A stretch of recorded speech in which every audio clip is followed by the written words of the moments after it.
Hey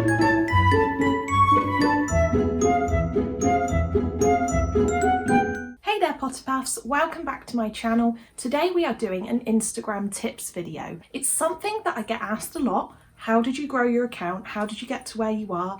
And what do you do that's different to what I do? I have a very great video today all about some tips to help you get started on Instagram or potentially grow your following. We did do a video on this last year. It was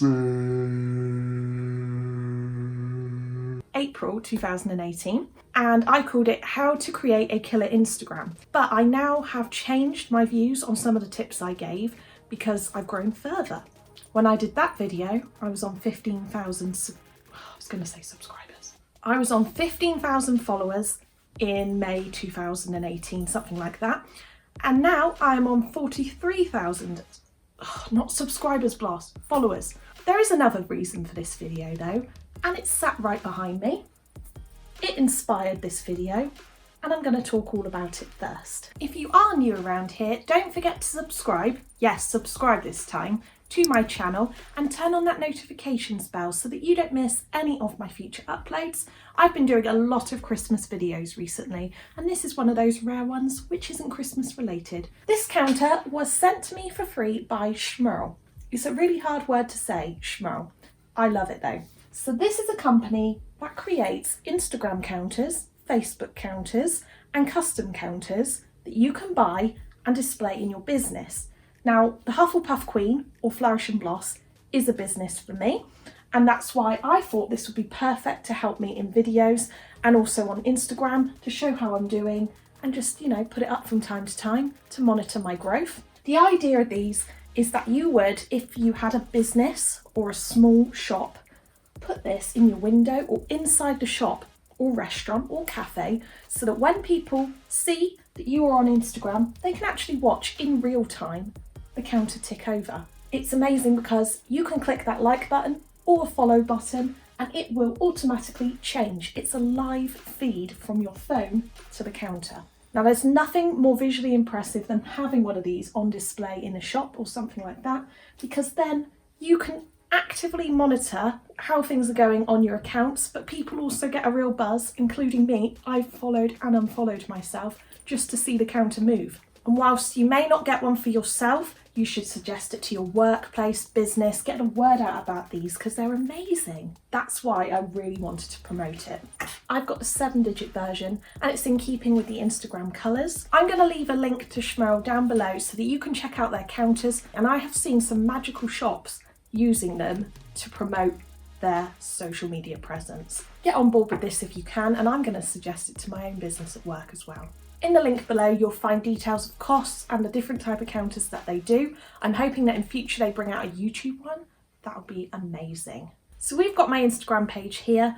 In a bit, if this hasn't ticked over to 98 or 96, then I will unfollow and follow myself just so that you can see the counter in action. Here is my Instagram page. So as I said earlier, I have done now 943 posts. I've been doing it since July 2017. We have amounted 43,300, I can read the counter, and 97 followers, which is a really amazing amount, and it's all thanks to you guys obviously supporting me and my dedication to the page. There's a lot on here. Recently I've been especially happy with how my feed's looking, so let's start with the tips. My first tip is to stick to a theme. So for me, my theme in general is Harry Potter, obviously. So when I started my account, I stuck to Harry Potter pictures. That's all I post. You can post a variety, and again, I do post sometimes photos of myself and things like that, but you just need to kind of stick to one subject in the main so that your followers are targeted for that one interest you have, because it's quite difficult, say you like travel, art and Harry Potter, to be able to find people that like all of those things because we're so different. So it may drive people to unfollow you if you do a lot of subjects on one account. Number 2 is to be consistent. For me, I have been posting pretty much every day since July 2017, but I find it very, very important that I keep that presence up. And I don't actually have to put too much time into it, in the sense that I take photos when I have time, I store them up, I schedule them, and I just have loads of drafts. So at the moment I've got a page and a half of photos already taken, for me to post. So whenever it's a day to post, I just press that button and that's it. Easy. So it doesn't have to take up a lot of your life. It doesn't for me. I just take the odd photo when I can, and then they're all ready for when I want to post them. For tip 3, I would say ask questions on posts. I do believe that one of the reasons I've built up my online following is because of the fact I'm so interactive with my followers and fans. I always try and answer as many comments as I can, whether that's on YouTube, Instagram or Facebook or Twitter. I try and comment back to as many as I can. And I also like to ask a question to drive engagement to my page. So what house are you is a common one, and people will put Gryffindor, Hufflepuff, Ravenclaw or Slytherin, or what have you been doing today? Often I try and do things that are quite short, because when people are scrolling through Instagram, they don't always have time to write you a paragraph. So even if it's leave me an emoji if you like this, it all adds comments, engagement. Instagram then will show your post to more people. So it worked really well for me. I tried to think back to what I did at the beginning of my account, which I don't do so much now, that helped me to grow in the first place. And it has to be shout outs. Since the introduction of stories on Instagram, probably in 2016, people have been using that platform to kind of grow their account. It's a great way to shout out another account without having to put a post up on your page. So for me, what I used to do was follow other Harry Potter accounts and ask if they wanted to do an S4S, which is abbreviation for shout out for shout out. And even if you've got a very small amount of followers, people will often do it for you, but anyone with more than 0 followers will help you grow your following. Even if it's just one more follow, it all adds up. And for me, it really helped me to get my name out there because I was doing it quite a lot. For number 5, I would say hosting giveaways is awesome. It doesn't have to be something big.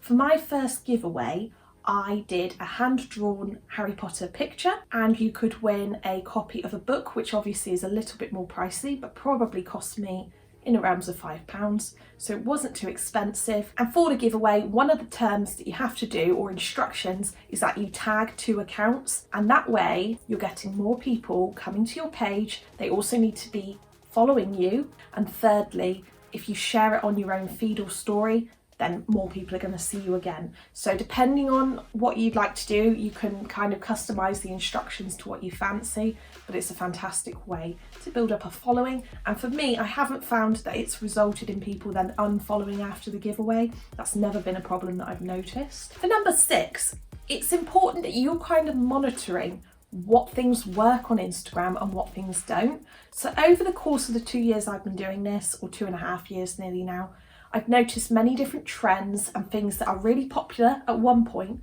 but then become not so popular. And you've got to kind of ride the wave of it. And if you want to stay kind of current, in my eyes, you need to try and find things that will keep your page fresh and interesting. At one point, close-up photos of products was a massive thing.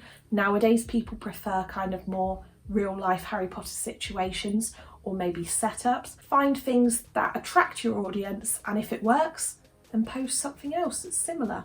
But try and keep a bit of variation. If you keep posting the same things day after day, people will probably automatically start scrolling, so keep things fresh. Side note to that, also make sure that you're using your best photos. I often take about 10 of the same one and then choose my favourite out of it. Use filters if you want to. I'm actually someone who doesn't really use filters. I turn up the brightness and few things like that, and tweaking the saturation. There isn't much I change. Some people prefer, however, to use filters, which I think looks really good as well. For 7, I would say finding a niche. Find something that hasn't been done before. Harry Potter, at the time, it was starting off. There was quite a few accounts, but it's become more and more saturated as time has gone on. But at the beginning, there wasn't many. So it can be good if you can try and find something that nobody else is doing. When people say to me now, Instagram is so much harder to grow on, I actually think everyone's got as much potential as I did when I started. It's just about taking a new angle on things. For number 8, you need to be personal. And by that I mean show a bit of your personality and show people the person behind the Instagram account. A few months into starting Instagram, I did lives and people got to know me more as a person. I would try my best to reply to all of those comments that I got through direct message, and I would show my personality in my descriptions of photos so that people could kind of get a feel for who I was, People really like that. They want to know the person behind the account. And that's why another tip that I've read on maybe other sites and things is to try and use a photo of yourself in your profile picture, because people like to see that. Number 9 is respond to Instagrammers. So when somebody leaves a nice comment on your post, just take the time to reply, even if it's a short one. Say with direct messages, you can't reply sometimes to them all, but just try and make an effort so that people know that you're reading them and actually want to respond to them, because then they'll put more effort into writing a comment and liking your posts. And my last tip is another one that I did right at the beginning of Instagram. I don't really do it now, but I made sure that I was actively going through the related hashtags for what I was posting. So all Harry Potter related hashtags, commenting on people's posts myself, and then they are seeing my account. Other people scrolling through the comments of that post are also seeing my account. So it's pretty much like pasting your name everywhere so that people can miss you. That, Potter Puffs, is my top 10 best tips. I thought of those quite quickly off the top of my head for Instagram. If you've got any questions about being an Instagrammer, then let me know in the comments down below. I'm happy to offer any advice that you'd like, and I'm sure any of you, if I can start from zero and get to where I am now, any of you can grow your accounts like me. I didn't do anything particularly special, but I have been very, very, very passionate about it for the last 2 years, and I do think that passion is what drives success a lot of the time. So I hope you've enjoyed this video. Let me know what you thought of it. Give it a thumbs up if you found it helpful, and I will see you again very, very soon. But wait, I can't go just yet. I need to show you the counter moving. It made me jump the first time I switched this on. I've unplugged it and plugged it back on just so that you can see it moving. I'm gonna see you guys very, very soon. Bye!